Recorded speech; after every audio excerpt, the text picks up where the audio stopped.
Good morning, everybody. Namaskar. A very Namaskar. good morning to all the viewers, all the LinkedIn family friends. Namaskar, Dr. Azeeza, Dr. Surge Namaskar. from Namaskar. India. Yes, It's and pleasure from having you all Singapore. here. It's pleasure having you all here, and we are back with another episode of the TCOL Summit 6 success stories. And the people who are here with me is Dr.h.c. Azeeza Jalaludeen and Dr. Surge Revel.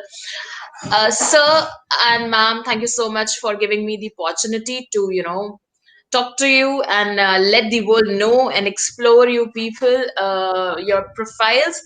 And just to mention, ma'am and sir both are present on LinkedIn, vividly working with the, multinationals and students, women, obviously the NGOs and non-profits. So I would request all who are, there, you can Google or you can even, just find them on LinkedIn. And before we go ahead, I would just mention that why are we here? So we are here because we are coming with another Summit 6 of the Circle of Legends, wherein we are going to talk about the technology in the favor of humanity. And today I'm going to talk about both the technology as well as the humanity. So, Dr. Aziza, I would like to know what humanity means to you. Wow, that is a very close to heart question. Well, humanity for me is very much in terms of the way a human becomes a real being of service to another human. So that for me is a beingness thing. It's nothing to do. So when you are being something, then everything that you do naturally will fall into that category of being of service to another human being in Almighty's creation. And actually, on top of that, we need to also realize that the whole world is made up of different being. So that let's be clear about this. So being is not limited to human form only. So all creations of Almighty. So how can a human be of service to all creations of Almighty? That would be humanity for me. Beautiful. And with that, when ma'am said, service, and I know Dr. Surge is a prominent philanthropist, sir, I have met a lot of people who say, why shall I ask for something? Why shall I go out of my way and ask for the help and money or kind for others when I'm not even asking for myself? What do you want to say about those ideas when it comes to philanthropy? Means because this is very hard to go ahead and say these are the kids or these are the women in need. I personally want you people to help me. So in that case, we are asking for it. Please.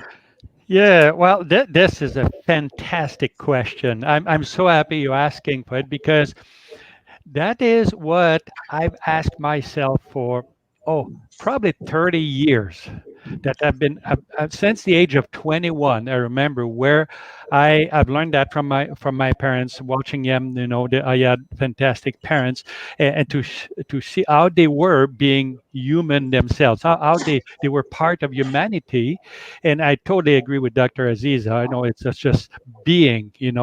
That's where the key is. But to get to your exact question, I believe that in order to be able to ask on behalf of someone or have something that you care for, and maybe like myself, I run different type of nonprofits and totally volunteer, and everyone working around are volunteers, and in order to be able to ask, you have to be at ease with yourself. You have to know yourself, what you do, what you are, and what you are able to give and provide. So as long as you understand yourself and you're willing to step, to make that step for other people, to kind of stick your head out, as an expression, for other people. First, I believe you have to do well yourself so that people will kind of respect you.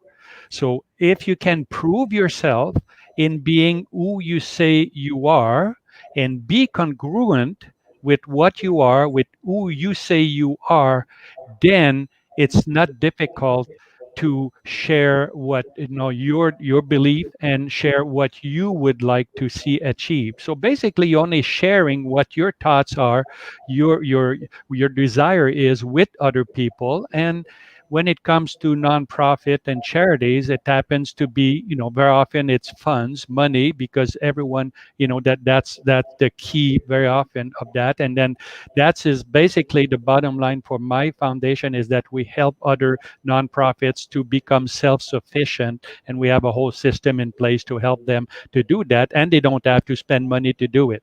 We just teach them how to do it, the same as I did with my charity, my nonprofit. I'm sure this is a very very tedious and very energy seeking task that you're doing, because not involving money, where everybody says if there is no money you can't help others. So I would like you to bring us a one liner or a message that you would like to share to all those volunteers who think that because they are not having money they cannot work for the society. What are the key things that a volunteer should possess to help and service the mankind? Oh, and then another great question. Um, to me, the number one thing, and I've lived my whole life with that, is with the saying. My motto is live life the fullest and help others do the same.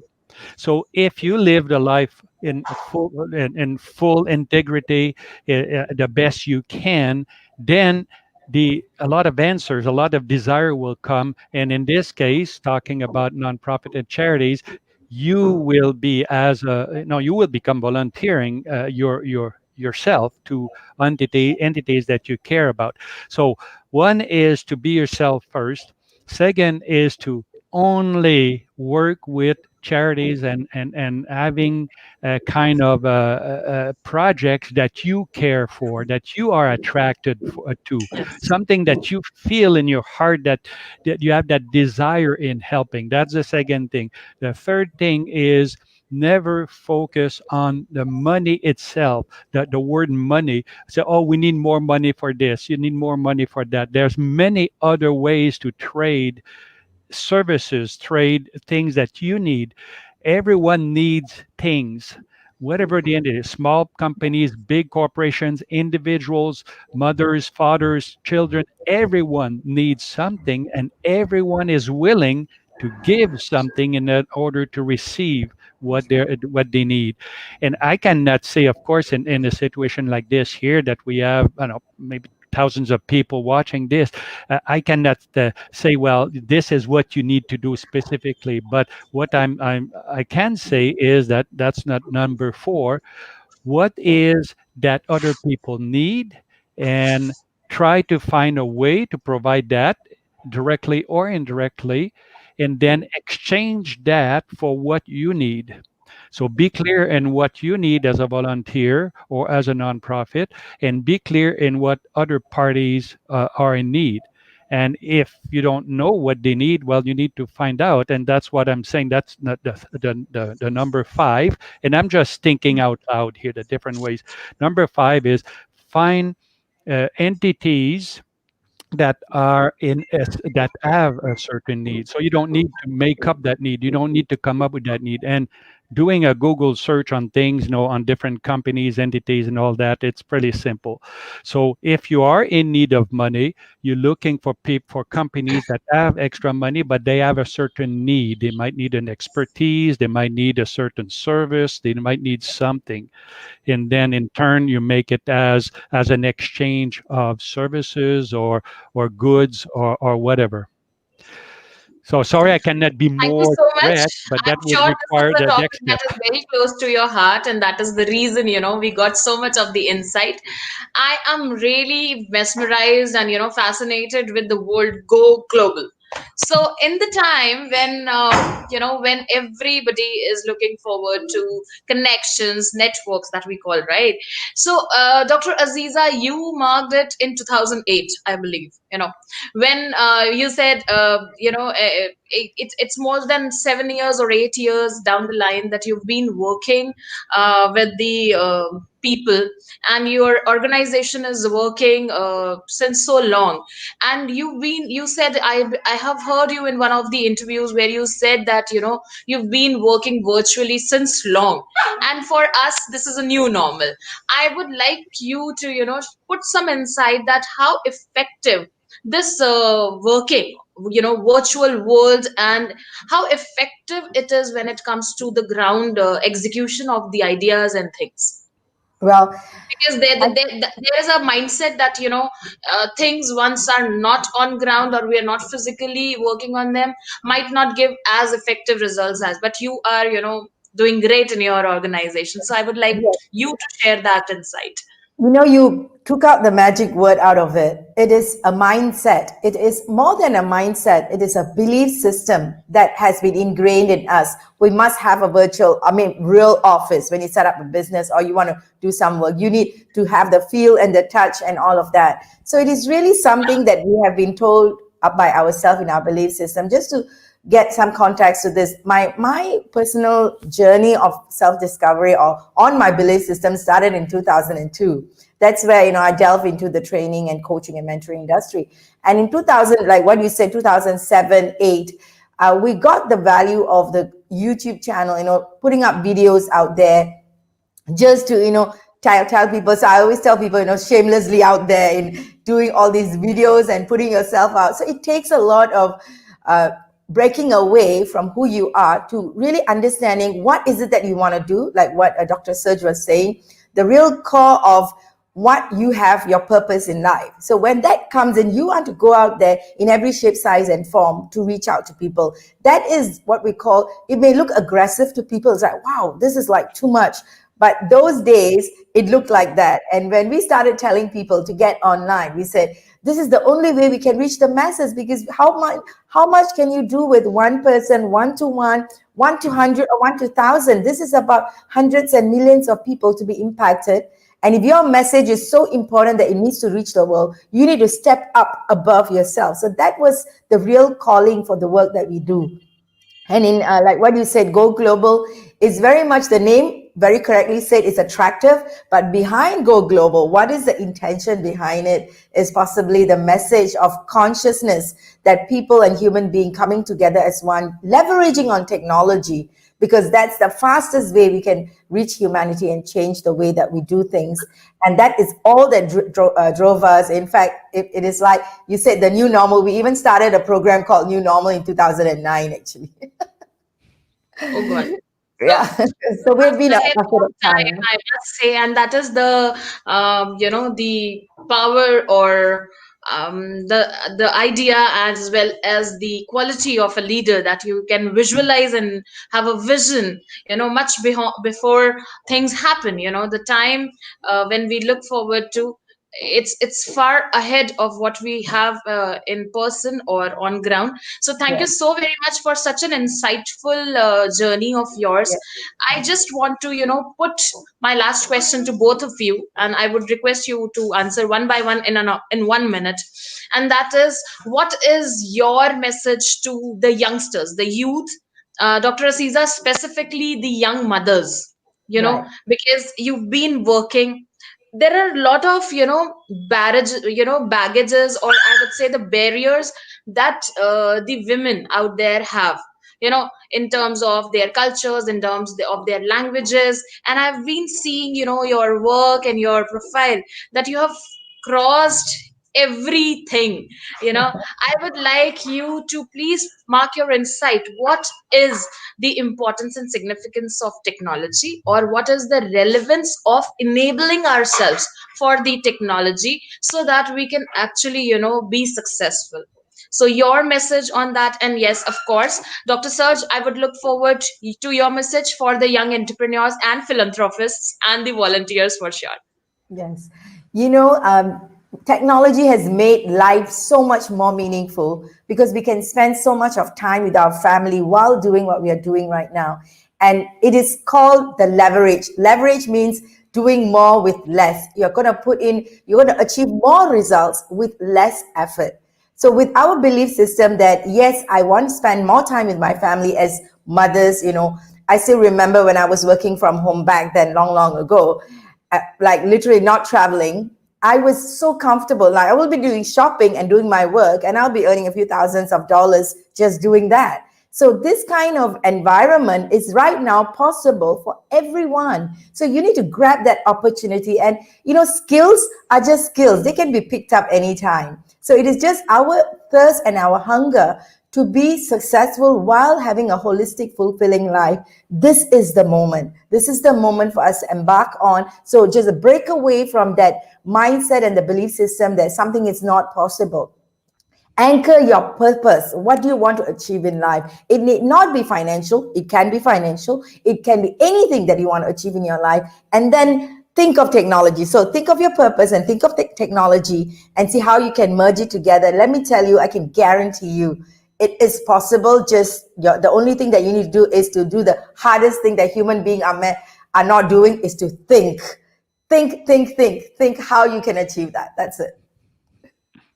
Well, that's great. Yeah, I totally agree with Dr. Aziza.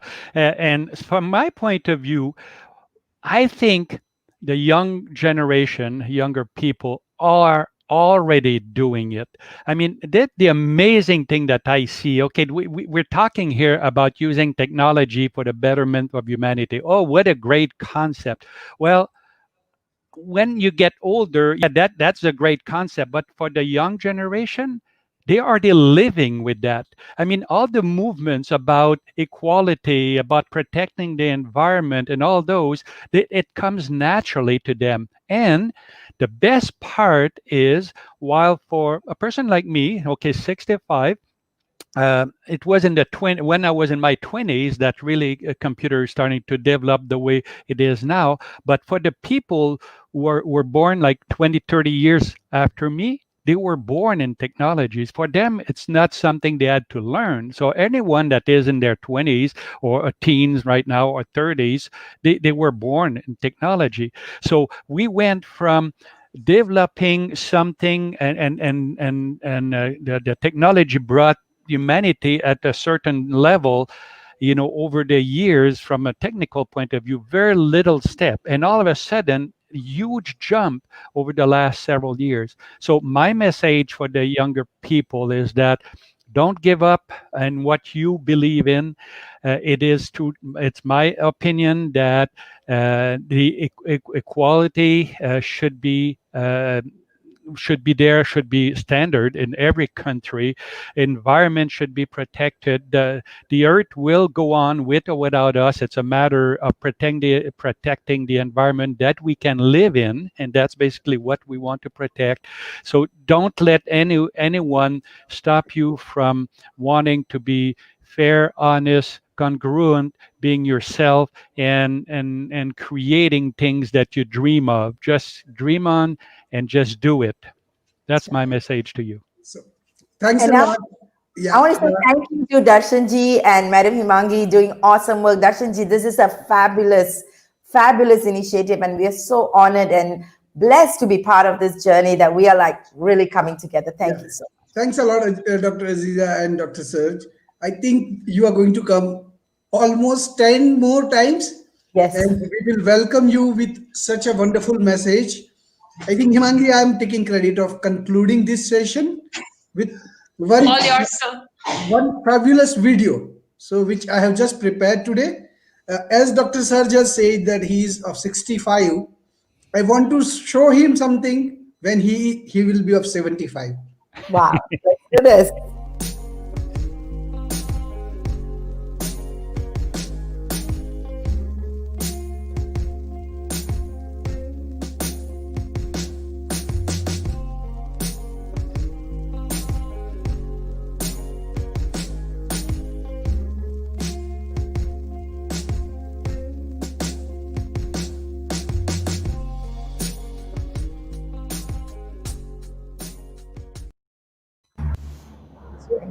Yeah, That, so true.